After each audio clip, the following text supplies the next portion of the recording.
కుమార్ రెడ్డిపై మాజీ మంత్రి హరీష్ రావు ఫైర్ అయ్యారు. ఉత్తమ్ కు జ్ఞానం ఉందో లేదో తెలియట్లేదని ఘాటు విమర్శలు చేశారు. కాళేశ్వరంతో 1 ఎకరానికి నీళ్లు రాలేదంటున్న ఉత్తమ్ కు సిద్దిపేట జిల్లాకు నీళ్లు ఎలా వచ్చాయో తెలీదా అని ప్రశ్నించారు. రైతులను కాంగ్రెస్ ఆగం చేసిందన్న హరీష్ రావు ఏడాదిన్నరలో ప్రభుత్వం చేసిందేమీ లేదని ఆరోపించారు.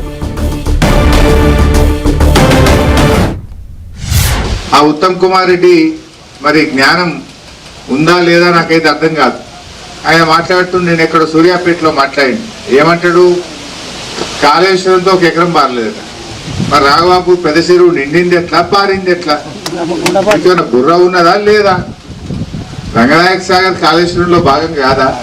రంగనాయక సాగర్ నిండింది నిజం కాదా? రంగనాయక సాగర్ నీళ్లు రాఘవాపూర్ పెద్ద చెరువులకు వచ్చింది నిజం కాదా? మల్లన్న సాగర్ నీళ్లు వచ్చింది నిజం కాదా? మరి ఆ నీళ్లు రాకపోతే అది కాళేశ్వరం రేఖ ముందు వచ్చినాయా? మరి ఎప్పుడైనా వచ్చినాయా? మరి ఆ కాంగ్రెస్ వాడికి బుద్ధి ఉందా, జ్ఞానం ఉందా నాకైతే అర్థమవుతలేదు. వాడు ఏమంటాడే, కాళేశ్వరం లేకుండానే మొత్తం పంట పడిందట. కాళేశ్వరం లేకపోతే గింత పంట రాఘవాపూర్లో పడునా?